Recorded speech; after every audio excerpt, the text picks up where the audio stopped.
Muy bien, el domingo pasado vimos cómo Pablo, que está encarcelado en Roma, recibe noticias de Epafras desde Colosas. Resulta que no todo eran malas noticias, porque los hermanos en Colosas, dice Epafras, están en Cristo. Vamos a recordar en el mapa dónde está Colosas. Fijaros, ahí he puesto Colosas. Un poquito más al noroeste está la ciudad de Éfeso. Éfeso era la capital de esa provincia romana de Asia Menor. Colosas, recordáis, era una ciudad chiquita y aunque Colosas estaba a unos 150 kilómetros, las que tenía cerca, la Odisea y Hierápolis, estaban muy cerquita, a 15 kilómetros más o menos entre las tres, Colosas, la Odisea y Hierápolis, y estaban en un valle, el Valle del Lico. Muy bien, decíamos que el domingo pasado vimos cómo Pablo, que está encarcelado en Roma, recibe noticias del pastor, vamos a llamarle así, de Colosas. Y no todas las noticias que recibe Pablo desde Colosas eran malas, pero había un peligro que amenazaba a los colosenses. Se había infiltrado en la iglesia, personas se habían infiltrado que enseñaban que Cristo no era suficiente, que había que mejorar el evangelio en el que habían creído a través de Epafras y que se mejoraba con filosofías, con huecas sutilezas y con tradiciones de los hombres. Eran maestros o personas, no sabemos, personas que obstaculizaban la labor pastoral de Epafras, que con sus falsas enseñanzas basadas en filosofías y huecas sutilezas, según las tradiciones de los hombres, conforme a los rudimentos del mundo y no según Cristo, ponían en jaque los fundamentos de la vida de la Iglesia y, por lo tanto, los fundamentos de la vida de cada uno de los miembros de la Iglesia. No todos estarían contaminados, pero sí existía un peligro cierto de que la Iglesia entera se perdiera y volviera a la idolatría pagana de la que ellos ya habían salido. Por eso Pablo les escribe y comienza con una frase que, aunque aparentemente no dice gran cosa, ya vimos el domingo pasado que decía mucho más de lo que parecía. Ya lo analizamos en profundidad el domingo pasado, por eso no vamos a volver sobre ello. Solo recordar que Pablo tenía autoridad apostólica y que con esa autoridad que tiene Pablo como apóstol de Jesucristo, les escribe una carta llena de amor y de verdad. El amor y la verdad. El amor y la verdad son dos caras de la misma moneda. No se puede amar a alguien sin decirle la verdad. De ahí el gran dolor que a veces tienen los pastores con algunos miembros de la Iglesia, que queriéndoles decir la verdad, queriéndoles amar, diciéndoles la verdad, pues descubren que es imposible, porque no quieren ni oír hablar de aquello que está destrozando sus vidas. Otras veces no destroza aparatosamente sus vidas, simplemente pues las huecas sutilezas, según las tradiciones de los hombres, no les dejan avanzar más rápidamente en su santidad y por lo tanto les impiden abundar en la fidelidad al Evangelio en el que han creído. Se atascan y no saben por qué, y el por qué suele ser porque viven en Colosas. Ahora lo explico. Colosas estaba llena de filosofías y de un paganismo con huecas sutilezas que se parece bastante al mundo de hoy. Eso penetraba en las iglesias como lo hace hoy. Y contra todo eso luchaban los pastores como luchan hoy. Por eso Pablo escribe a los santos y fieles hermanos, fijaros, en Cristo que están en Colosas. Y lo repito, en Cristo que están en Colosas. Nosotros también estamos en Colosas, pero vivimos en Cristo. No es lo mismo estar en que vivir en. Por eso tenemos que estar muy atentos a que aquello que a los colosenses les parece normal, me estoy refiriendo a las personas que viven en Colosas, no nos lo termine también pareciendo a nosotros. Nosotros estamos en Colosas, colaborando y teniendo relaciones con los ciudadanos de nuestra comunidad, cumpliendo con los deberes y obligaciones en nuestra ciudad, pero no participamos de su sistema de valores porque aunque estamos en Colosas, vivimos en Cristo. Y esto es santidad. Pero vivir en santidad es muy difícil si la doctrina no es la correcta. Y vivir en Colosas, sin saber que Colosas nos quiere arrastrar, no ayuda. De ahí la importancia de saber qué es lo que pretende Colosas. Bueno, cuando digo Colosas sabéis a lo que me refiero. Me refiero al sistema de valores de este mundo que intenta arrastrarnos con ellos. Hemos de estar atentos, pues hemos de saber que podemos ser atrapados por su corriente para no dejarnos engañar por doctrinas que parecen de los apóstoles, pero que no lo son. Es muy difícil escapar de ello, porque nos parece lo más normal del mundo. Es tal la presión social, por una parte, y tal la tradición eclesiástica, por otra, que podemos pensar que las palabras de Pablo, estas que les dirige a los colosenses, pues no son para nosotros. Cuando resulta que estamos participando de filosofías del mundo que nos parecen sensatas, o metidos en tradiciones evangélicas que nada tienen que ver con la palabra, pero como muchos lo hacen. Si vivir en santidad es muy difícil, incluso con la doctrina correcta, imagínate si no lo es. La doctrina, me refiero, si no es la correcta. Por eso tenemos que estar atentos para no apartarnos de las enseñanzas que Pablo nos va a enseñar, nos va a enviar desde su prisión en Roma. Estamos en Colosas, pero vivimos en Cristo. Esta es la gracia de Dios a nuestras vidas, que a pesar de estar rodeados de peligros en Colosas, Dios nos ha dado una nueva identidad. Es una nueva ciudadanía que está en los cielos, con Cristo gobernando nuestras decisiones. Es gracias a Cristo, y no gracias a Colosas, por lo que recibimos de Dios su favor, sus bendiciones y su paz. Esto es lo que les dice Pablo a los colosenses. Cristo lo es todo. A pesar de lo que nos pase en Colosas, de lo que nos diga Colosas, de lo que nos presione Colosas. No podemos perder estas bendiciones por aferrarnos a unas ideas que nos parecen inofensivas a veces o sensatas, ya sea por la presión o por la tradición, cuando resulta que no se ven por ningún lugar en las Escrituras. Cualquiera de nosotros debiera poder trasladarse de Colosas a la Odisea, o de la Odisea a Hierápolis, o de Hierápolis a Éfeso, y seguir viviendo en Cristo sin ningún problema. A veces lo notamos cuando nos visitan hermanos de otros países o cuando somos nosotros los que vamos de viaje fuera. Resulta que llegamos a la iglesia y a pesar de nuestras diferencias culturales y sociales, sentimos que llegamos a casa. Aquí estamos de paso y eso nos alegra. ¿Por qué? Porque sabemos a dónde vamos. Cuando esto deja de ser una realidad, o sea, cuando perdemos de vista a dónde vamos, es cuando existe el peligro de que los rudimentos del mundo que nos rodean infecten nuestra fe y confianza en el solus Christus y sin darnos cuenta. Resulta que pensamos que estamos bien, eso es lo que creían los colosenses. Pero Cristo se convierte en un adorno. Cristo como la excusa para hacer con mi vida lo mismo que se hace en Colosas. Mentir como mienten en Colosas, negociar como se negocia en Colosas, cantar como cantan en Colosas, sentir como se siente en Colosas, divertirse como se divierten en Colosas. Estamos tan acostumbrados y rodeados de hermanos que en otras iglesias hacen lo mismo, que nos parece que estamos bien. Además, ¿para qué cambiar? Es tan difícil hacerlo. Y además es que no parece tan peligroso lo que estamos haciendo. Pero no son el resto de las iglesias, bueno, nos pueden ayudar el resto de las iglesias, pero no son el resto de las iglesias nuestro fundamento, sino Cristo, ese que vemos en las Escrituras, por todas las Escrituras. Por las palabras de Pablo notamos que no había mala intención en la mayoría de los miembros de la iglesia. Sin embargo, se resistían a la correcta enseñanza de su pastor Epafras, y eso les llevaba a perder el poder de Cristo en sus vidas. Pero Epafras amaba tanto a su iglesia que se va hasta Roma para hablar con Pablo.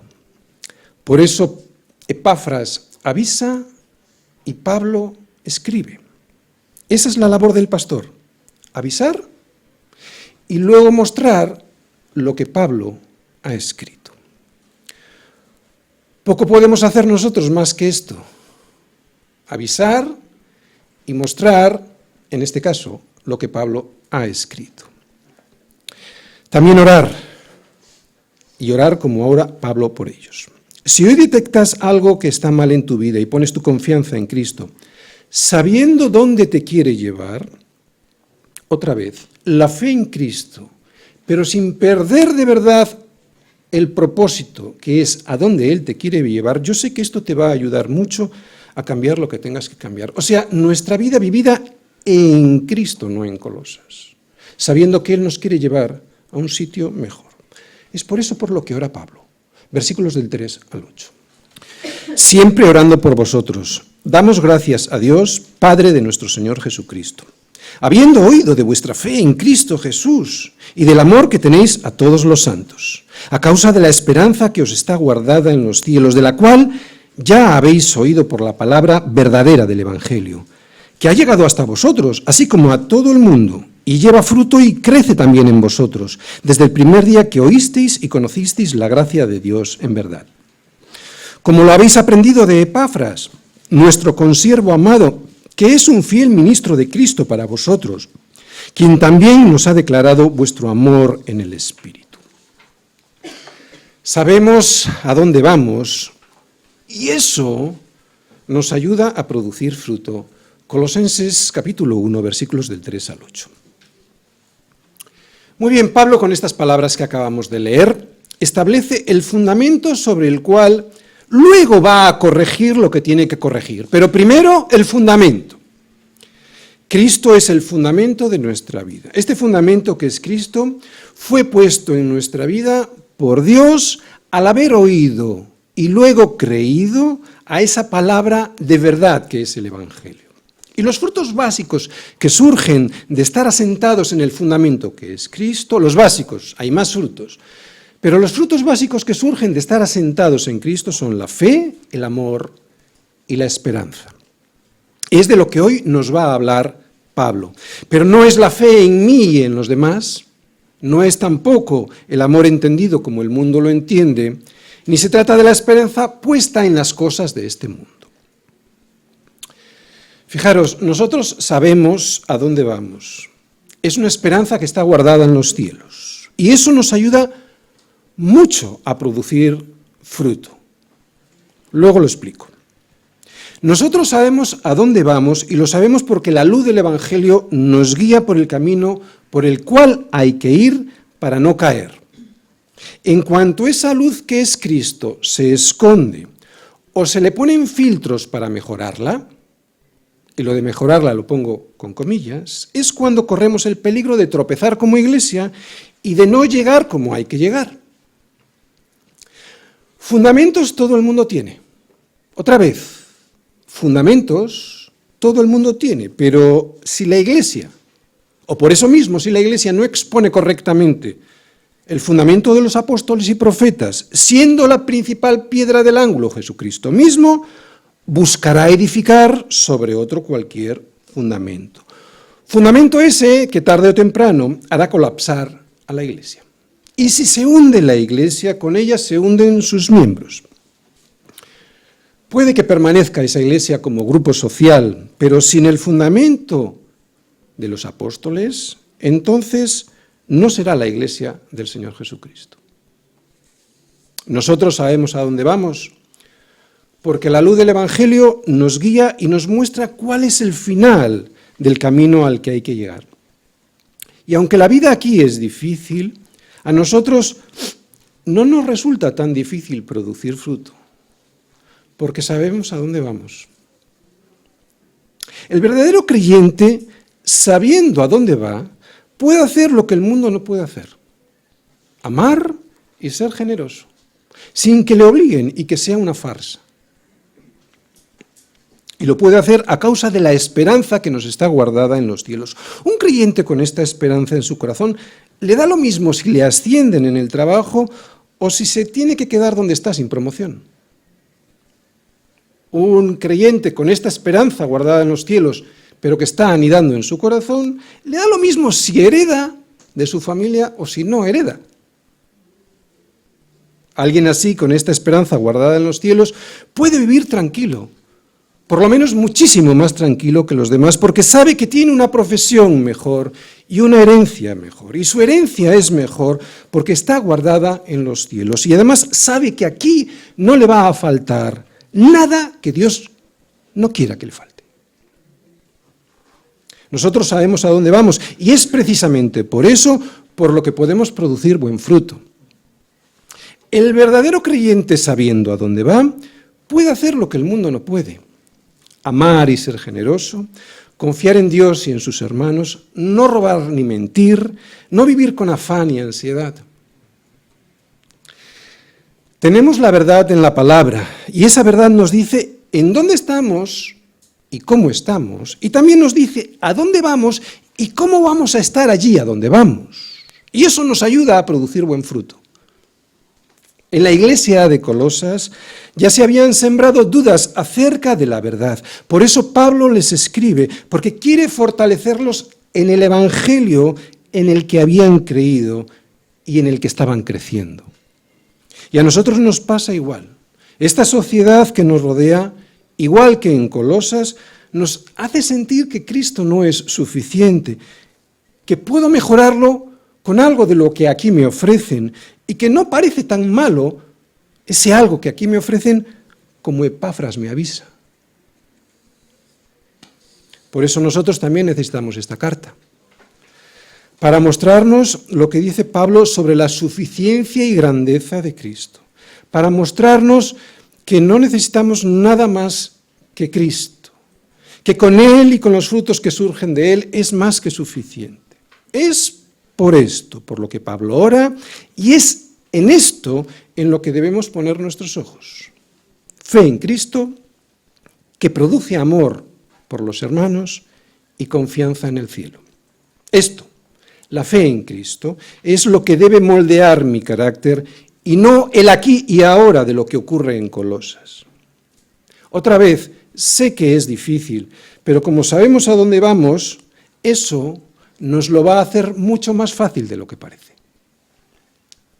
Fe en Jesús, amor a los santos, esperanza. Eso es por lo que Pablo le da gracias a Dios. Y lo hace siempre, recordándoles cómo les llegó todo eso a sus vidas. Así que este es el esquema de hoy. Fijaros, vemos que Pablo primero le da las gracias a Dios por lo que él ha hecho. O sea, la gracia de Dios sobre sus vidas en los Colosenses, versículo 3. Segundo, esa gracia que produce fruto en sus vidas, lo vamos a ver en los versículos del 4 a la primera parte del 5. Y tercero, recordándoles cómo recibieron esa gracia de Dios, segunda parte del versículo 5 hasta el final, hasta el 8. Primera parte, siempre dando gracias. Versículo 3, siempre orando por vosotros, damos gracias a Dios, Padre de nuestro Señor Jesucristo.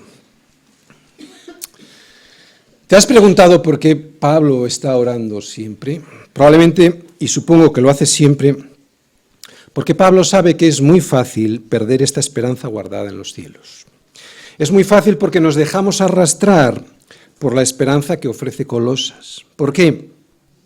Porque la esperanza que nos ofrecen en Colosas es más cercana y posible, aparenta más cercana y posible, que la que ofrece Cristo en los cielos. Pero antes de llegar ahí, a esa esperanza que está guardada en los cielos y que veremos en el versículo 5, lo primero que vemos en este versículo es que Pablo ora dando gracias a Dios, pero no a cualquier Dios, sino a quien es el Padre de nuestro Señor Jesucristo. Nuestro Dios es el Dios Padre, el Dios Hijo y, como veremos en el versículo 8, el Dios Espíritu Santo. Primera lección de este versículo. Pablo ora siempre por ellos. Es un misterio, pero muchos de nosotros estamos en Cristo porque alguien oró por nosotros. Así que este ministerio es importantísimo, pero es muy humilde. Es muy humilde porque prácticamente no se ve y no reconocemos esos frutos, muchas veces no sabemos esos frutos. ¿Quién de aquí no está aquí sin saberlo porque alguien oró por él? Segunda lección, ora dando gracias a Dios. La oración sin acción de gracias a Dios no es oración. Enseguida vamos a ver qué es aquello por lo que le da gracias a Dios. Lo adelantamos, es por la fe de los colosenses, por su amor a los hermanos y su esperanza que está puesta en los cielos. Pero lo interesante en la oración de Pablo, y que se convierte en enseñanza hoy para nosotros, es que no le da las gracias a los hombres, ni a los colosenses ni a Epafras, se las da a Dios.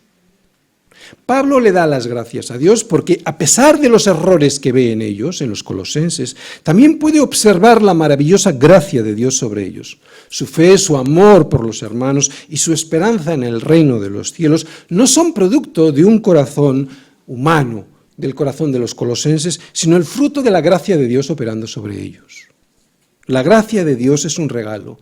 Ni la fe, ni el amor por los hermanos, ni la esperanza en el cielo proviene de nosotros, sino que es un regalo de Dios a nosotros. ¿Cómo le íbamos a dar toda la gloria a Dios si esto no fuera así? Si esto dependiese en parte o todo de nosotros. Por eso Pablo, a quien le da las gracias por los frutos que Epafras le ha contado de los colosenses, es a Dios y no a los colosenses o a Epafras. Si tú hoy estás en la iglesia como miembro y en fidelidad a ella, si amas a tus hermanos a pesar de las diferencias, si te sostienes en Cristo y aun con todas las dificultades que hay en este mundo, te mantienes puesta tu esperanza puesta en los cielos, has de saber que nada de esto tiene que ver con tu carne. ¿Por qué? Porque la carne para nada aprovecha. Ha sido gracias a Dios, porque es Dios quien produce en vosotros así el querer como el hacer, por su buena voluntad. Es por eso por lo que lo primero que hace Pablo es darle gracias a Dios. Y le da gracias a Dios porque ve un fruto y oye un fruto. Hay un fruto que se ve y un fruto que se oye. Vamos a la segunda parte. Gracia que produce fruto. Habiendo oído de vuestra fe en Cristo Jesús y del amor que tenéis a todos los santos, a causa de la esperanza que os está guardada en los cielos. Bien, ya hemos dicho el domingo pasado que Pablo no conocía a los colosenses, pero Epafras había ido hasta Roma y le había contado la fe en Cristo que ellos tenían y cómo esa fe se podía ver en el amor que se tenían los unos con los otros. Así que la fe se puede oír y se puede ver. Y la primera lección de estos versículos es que esta fe, la fe, como cualquier fe real, no es una simple creencia en Jesucristo, nacida del intelecto y durmiendo en el intelecto y ya está. No. Es una fe puesta en, la verdadera fe es una fe puesta en acción, de la que se oye hasta en Roma y se ve en el amor hacia los hermanos. La fe verdadera no solo es una fe en Jesús. No te sorprendas. La fe verdadera no solo es una fe en Jesús, es una fe vivida en Jesús. Él es la fuente de la que surge todo lo que somos y todo lo que hacemos. Podemos tener la fe en Jesús de una manera intelectual, pero hay que vivirla en Jesús. La fe real, la que está viva, se ve que está viva por los resultados que muestra. Es lo mismo que nos dice Santiago. La fe, si no tiene obras, es muerta en sí misma. Somos salvos solo por gracia mediante la fe en Jesús. Sí, solo por la fe, pero la fe no viene sola. ¿Entiendes? Solus Christus, sola gratia. Solo la fe, sí. Pero la fe no viene sola, como nos dice Santiago. La doctrina de los apóstoles es absolutamente necesaria, pero si mi fe es tan solo una declaración formal de doctrina ortodoxa, y esa doctrina que yo creo es que Cristo ha resucitado de los muertos, de poco me sirve. Y es aquí donde viene lo más difícil, ¿no? Que esa fe que digo que tengo descienda de la cabeza al corazón para que se pueda ver en mis manos amando a mis hermanos. Pablo da gracias a Dios por la fe, por el amor de los colosenses, y el amor del que habla no es solo un amor a Dios, sino que es un amor a Dios, sí, que se manifiesta en un amor a todos los santos. Pablo tiene esperanza en la fe de los colosenses porque es una fe vivida en Cristo, vivida en Cristo. No solo es una fe en Cristo, es una fe vivida en Cristo. Estaban siendo molestados por falsos maestros para que cambiasen este milagro de Dios en sus vidas por tradiciones humanas, tales como no manejes, ni gustes, ni aun toques, en conformidad a mandamientos y doctrinas de hombres. Pero Pablo todavía puede ver la chispa del Espíritu Santo en los ojos de los colosenses a través de lo que le dice Epafras. Epafras, su consiervo amado, el fiel ministro de Cristo para ellos. Por eso le da las gracias a Dios. Porque a pesar de la invasión de gnosticismo y de las tradiciones de los hombres en la Iglesia, los colosenses todavía tenían puesta su esperanza en Cristo, y eso se veía en el amor que se sentían los unos por los otros. Todo lo que Cristo es, eso debo ser yo. Pero no como una imitación, porque eso es imposible. Incluso en el mejor de los casos podríamos durar unos días. Sino como fruto que surge de ser Él, la vid verdadera, y yo el pámpano que está unido a Él. Pámpano que depende de Él para vivir. Esto es estar en Cristo. O sea, la fe en Cristo es una fe vivida en Cristo, insertados en Él, a través de la Iglesia. Cristo como fuente de toda bendición, seguridad y esperanza. Y sabes, no es tan difícil cuando recuerdo que tengo mi fe puesta en Cristo a causa de la esperanza que me está guardada en los cielos. A causa de la esperanza que me está guardada en los cielos. Y es aquí donde surge la segunda lección de estos versículos, y que da el título a la predicación. Sabemos a dónde vamos y eso nos ayuda a producir fruto. ¿Cómo puede ser? ¿Cómo puede ser esto? Si es la esperanza la que surge de la fe y no al revés. Yo tengo fe en Jesús y eso me produce una esperanza en los cielos y que da como fruto también el amor a los hermanos. Pero ¿por qué Pablo le da la vuelta? ¿Cómo puede ser esto? Bueno, es cierto que Pablo nos dice que cuando la esperanza no solo es una idea en mi cabeza, sino que es vivida de verdad, afecta a la fe. O sea, como que después de haber creído y de tener la fe puesta en el cielo, esa fe en el cielo, vivida de verdad, no solo creída intelectualmente, afecta otra vez a mi fe y al amor, de manera que se ven reforzados. Por eso dice a causa de la esperanza que os está guardada en los cielos. Es como si reforzara esa fe de la que surgió la esperanza que tengo guardada en los cielos. El amor a todos los santos, a través de la misericordia, del servicio, de la ayuda, de la compasión, de la comunión, del perdón, es mucho más fácil poner en práctica cuando mi esperanza no está puesta aquí y en las cosas de aquí, sino que está guardada en los cielos. Tiene sentido. Cuando mi esperanza está puesta aquí, me vuelvo egoísta. Y entonces ese amor ya no es un amor de verdad. Es un amor egoísta. Porque invade, permea, infecta mi amor. Por eso, y vuelvo a repetir, la misericordia, el servicio a los demás, la ayuda, la compasión, la comunión y el perdón es mucho más fácil de poner en práctica cuando mi esperanza no está puesta en las cosas de aquí, sino que está guardada en los cielos. No hay nada como esta esperanza. Tenemos el futuro asegurado.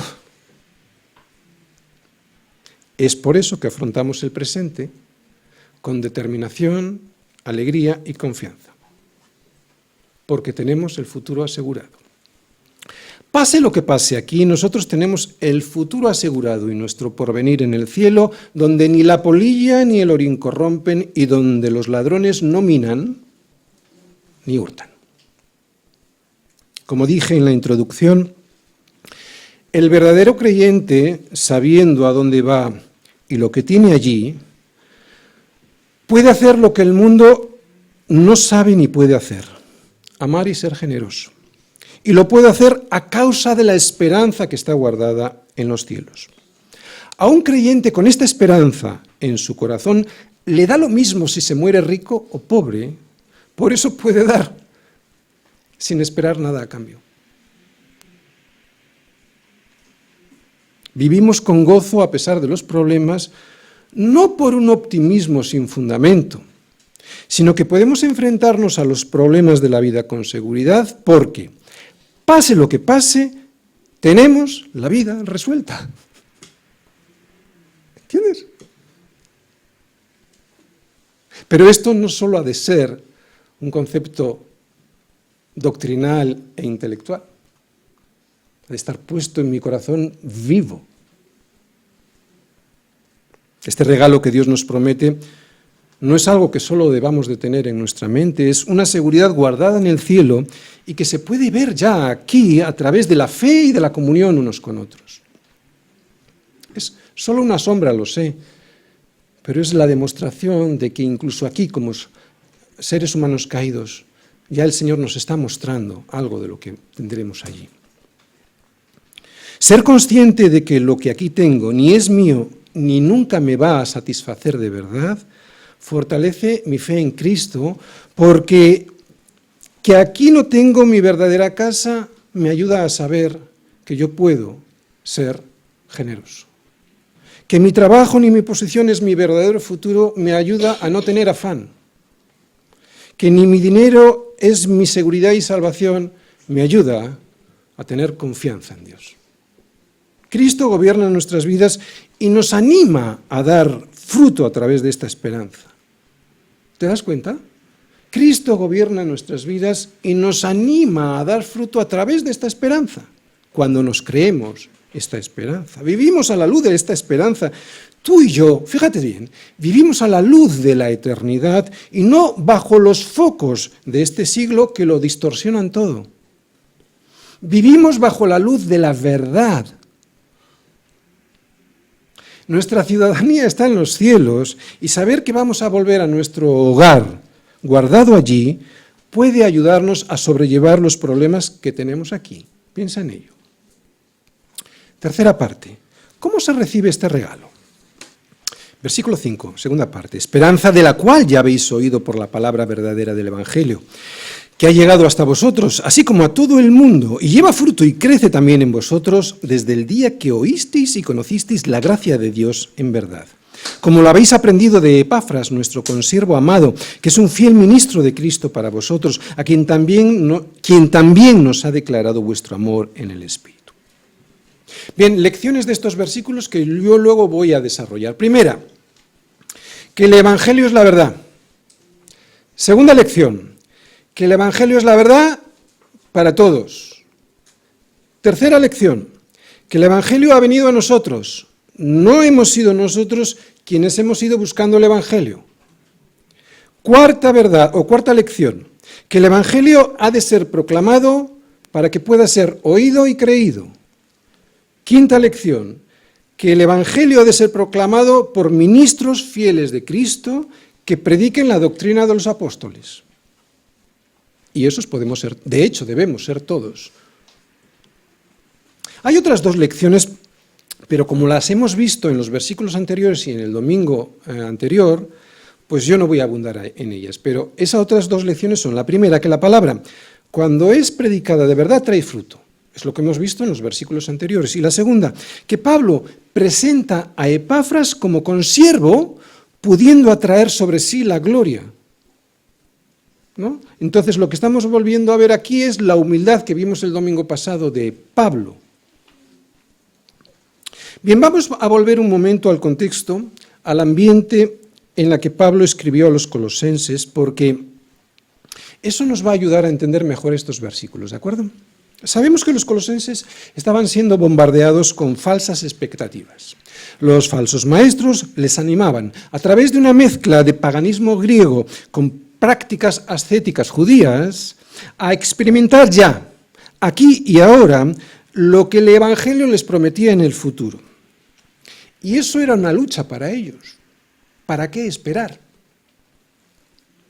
Por eso Pablo les dice por toda la carta que no tienen que esperar, que ya están completos en Cristo, que lo que los falsos maestros les ofrecen es mentira, que se van a meter ahí y que con eso no van a satisfacer sus expectativas prometidas, que con Cristo están completos, que Cristo es suficiente, que lo que hoy viven en la fe y que lo que muestran a través del amor a los hermanos, eso ya es la sombra de lo que tienen guardado en los cielos. Todo lo que escucha Pablo de los colosenses a través de Epafras, su fe, su amor y su esperanza, anima a Pablo a recordarles que, primero, lo encontraron, lo recibieron al escuchar la palabra verdadera del Evangelio. Segundo, que fue ella la que produjo ese cambio y que por lo tanto no necesitan añadir nada más a esa palabra. Tercero, les recuerda que lo pueden comprobar en sus vidas y en la de otros que también les ha llegado el Evangelio, porque es un Evangelio, dice, que ha llegado a todo el mundo y lleva fruto y crece. Y dice, y también a vosotros, o sea que estaba creciendo y llevando fruto a otros. Y también a vosotros, dice, desde el día que oísteis y conocisteis la gracia de Dios en verdad. Cuarto, que este Evangelio les llegó a ellos, que no fueron ellos a buscarlo. Quinto, que todo lo que ahora estaban oyendo de los falsos maestros no era el Evangelio de verdad. Sexto, que el Evangelio que les llevó Epafras es el verdadero y que como es el verdadero, no se le puede añadir o quitar algo a esta palabra sin afectar a la verdad. Y séptimo, que además es una verdad que se puede aplicar en todo el mundo.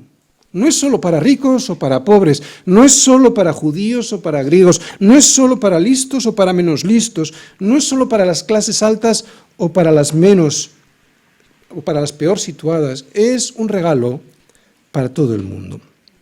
¿Te has preguntado por qué es para todo el mundo?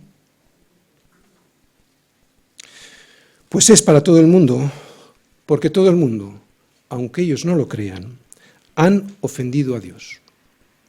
Han ofendido a Dios despreciando sus consejos y la muerte expiatoria de su Hijo en la cruz. Este es el pecado que está en todo el mundo. Porque ricos y pobres, griegos y judíos, listos y menos listos, las clases altas y las peor situadas, todos han ofendido a Dios. Pero para que la gracia de Dios llegue a todos, a todo el mundo, ha de ser predicada en verdad. Si no es así, no les va a llegar el Evangelio. Lo que les llega es una caricatura del mismo. Humanismo, muchas veces, cristiano. El problema del Evangelio, el Evangelio de verdad, es que es ofensivo para el hombre. Bueno, en realidad no es un problema del Evangelio.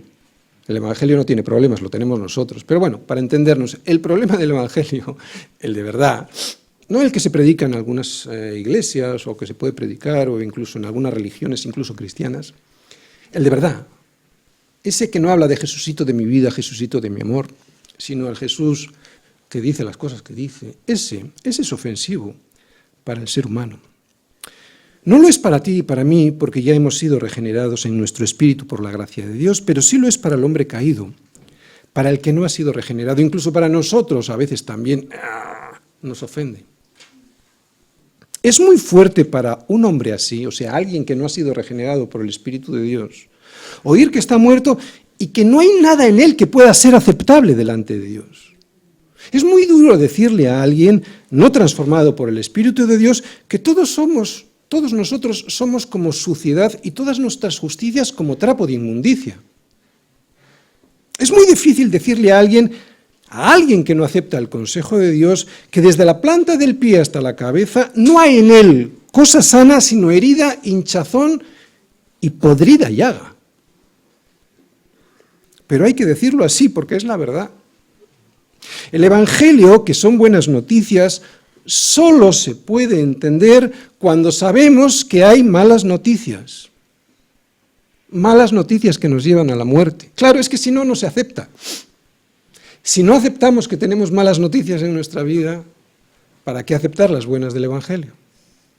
Y las buenas noticias son que podemos ser salvados de nuestros pecados, o sea, de esa podrida llaga que nos cubre desde la planta del pie hasta la cabeza y que nos lleva a la muerte, gracias a la obra redentora de Cristo en la cruz. Las buenas noticias son que fue Cristo el que pagó en mi lugar lo que a mí me correspondía pagar. El Evangelio no es complicado de entender. Es difícil de aceptar. Y lo es porque me dice que no puedo salvarme a mí mismo, porque todo lo que puedo hacer es como trapo de inmundicia delante de Dios. Y esto es terriblemente ofensivo para el hombre. Y encima se enfoca no en mí y en mis necesidades, sino en Cristo, que fue quien pagó por mí en la cruz lo que a mí me correspondía pagar. Lo que es una bendición y un amor inconcebibles de Dios hacia el hombre, lo vemos como una ofensa. O me ofendo porque no necesito ser salvado, o me ofendo porque no puedo hacerlo por mí mismo, o me ofendo porque lo hace Dios en mi lugar, cuando resulta que lo que Dios ha hecho por mí son buenas noticias. Pero claro, son buenas noticias que solo le dan la gloria a Dios, y ese es otro motivo para ofenderme, que yo no me llevo nada de la gloria. O sea, siempre ofendido. Pero las buenas noticias del Evangelio sin adulterar son así.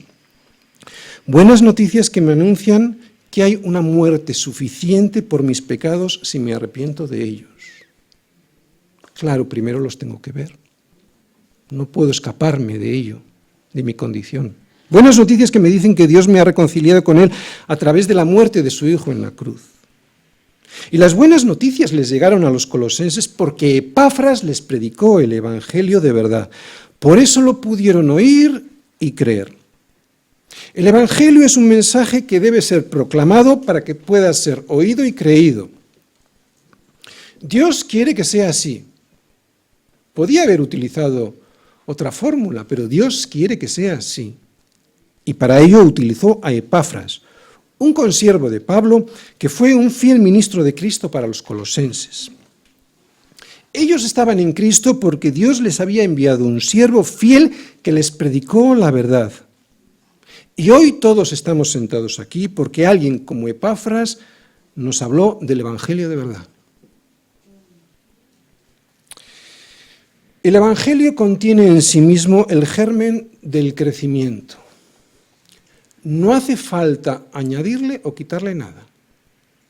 Solo necesitamos ser fieles y hablar de Él, de Cristo, o sea, del Evangelio, con verdad. Lo que se espera de nosotros es ser fieles en nuestro ministerio, ni más ni menos. Termino. Los frutos que la gracia de Dios derrama en nuestras vidas son una fe que se apoya en lo que creí en el pasado. Un amor que se manifiesta en lo que creo en el presente y una esperanza que anhela lo que creo del futuro. Y todos estos frutos los recibimos a través de la palabra, que es la verdad de Dios expresada en la Biblia por sus apóstoles y profetas. Nuevo Testamento, Antiguo Testamento. Es cierto que vivimos en Colosas, y que aquí en Colosas es muy difícil no ceder a la presión de la filosofía y de la cultura que nos rodea. Pero colosenses, mirad que nadie os engañe por medio de filosofías y huecas sutilezas según las tradiciones de los hombres, conforme a los rudimentos del mundo y no según Cristo. No es nada fácil. Solo es Cristo quien produce la fe, el amor y la esperanza. Y solo una fe vivida así en Cristo, aunque estemos en Colosas, podrá sacarnos del error de las falsas enseñanzas, también en la Iglesia. Solus Christus. Sé de lo que hablo. Estas falsas enseñanzas son una filosofía que hoy, como ayer en Colosas, no producía fruto en mi vida porque estaba basada en las mismas huecas sutilezas de entonces, las mismas que en el siglo I después de Cristo. Si lo quiero, si me gusta, si creo que eso que quiero y que me gusta es bueno para mí porque me ayuda a estar y a sentirme bien, entonces eso es la verdad para mí. Este es el Evangelio no según Cristo, sino según Memillo. Me, mi, yo. Soy yo quien evalúa la verdad sin dejar que sea la verdad quien me evalúa a mí. Exactamente igual que en Colosas, siglo I después de Cristo. Jesús nos dice, yo soy el camino y la verdad y la vida. Nadie viene al Padre sino por mí. Esto es terriblemente ofensivo para el hombre porque la verdad absoluta no te permite desviarte del camino. No te da opción. Y eso es terriblemente ofensivo. Nos gusta esquiar fuera de pista. Es cierto que hay otros caminos para llegar a otras esperanzas que este mundo nos ofrece, pero no es la esperanza que está guardada en los cielos. La que está guardada en los cielos, esa solo está en Cristo Jesús.